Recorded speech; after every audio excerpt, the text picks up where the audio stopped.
Istorya sa mga liyam kay Tio Jello.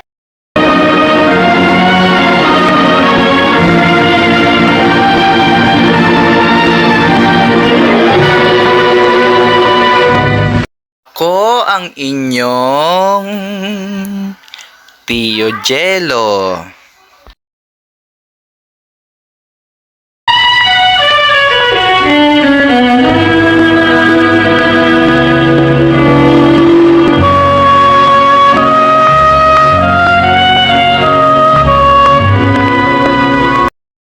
Musta mga kababayan, munting paalala, ang content na ito ay hindi kinopya sa original nitong pinagmulan, kundi music background lang ang kinopya upang balikan ang alaala ng Best Award na si Tia Deli.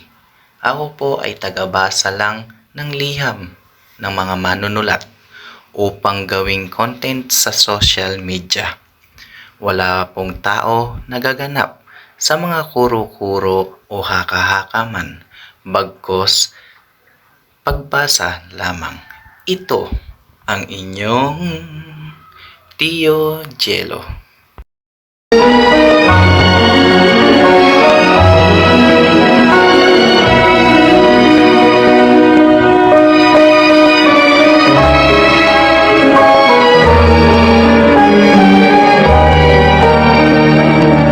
Kumusta mga kababayan? Ito po ang part 2 ng Mike and Joyce Love Till Broken.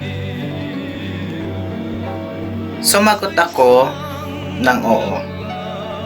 Ano kaya kung pagsamahin na namin kayo?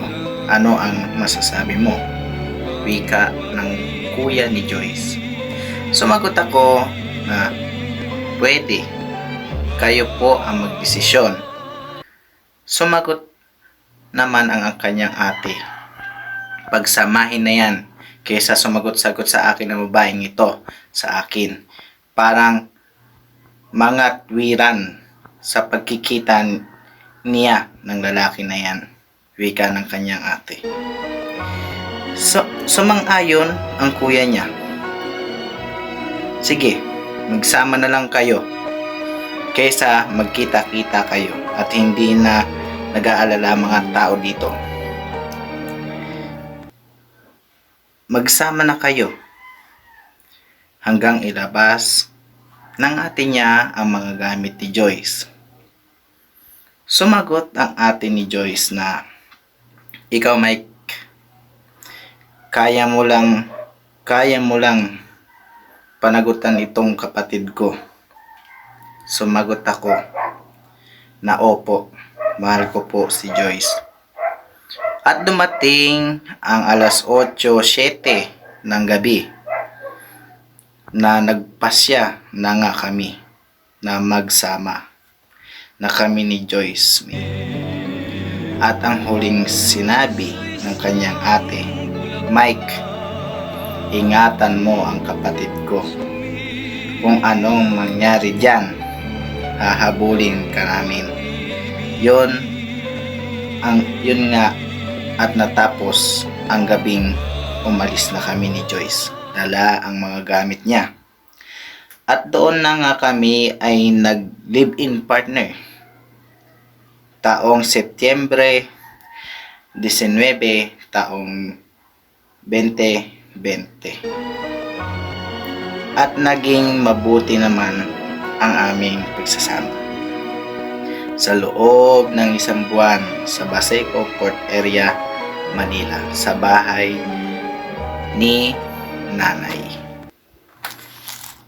At dumating ang araw na medyo may away, pagtatalo ang dumating sa aming relasyon. Hanggang sa mga kapatid at magulang niya ay minamalit ako. Keso ako daw ay grade 6 lang tinapos. Walang pinag-aralan. Bago at walang kwentang lalaki.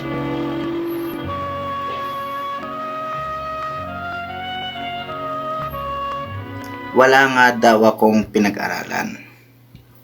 Tiniis ko yan at pilit kong kinalimutan. hanggang nagdesisyon ako na umuwi sa San Miguel, Bulacan. Kaming dalawa, taong Oktubre 11, 2020, doon sa kanyang magulang. Pumayag naman ang kanyang ina at kami nga ay umuwi sa San Miguel, Bulacan. At doon na nga nagumpisa ang aking kalbaryo.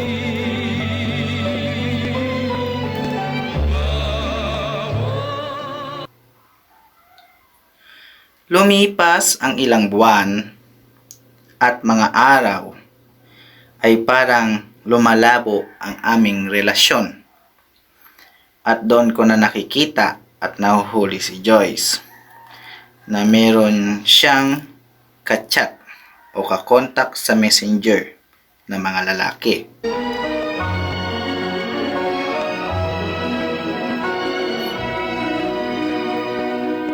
Si Joyce, sobra kong kinalulungkot at halos sumusuko ako sa mga nababasa ko sa convo chat nila.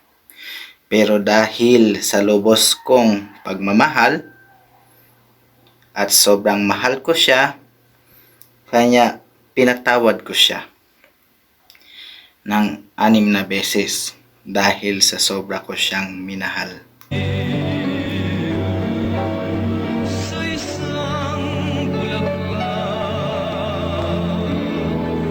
Kahit hindi ko siya nakuha ng buo, ang pagkababae niya, tinanggap ko siya ng buo. So yun lang mga kababayan, may part 3 po tayo. Salamat sa pakikinig. Naway kapulutan niyo po ng aral ito. Salamat po.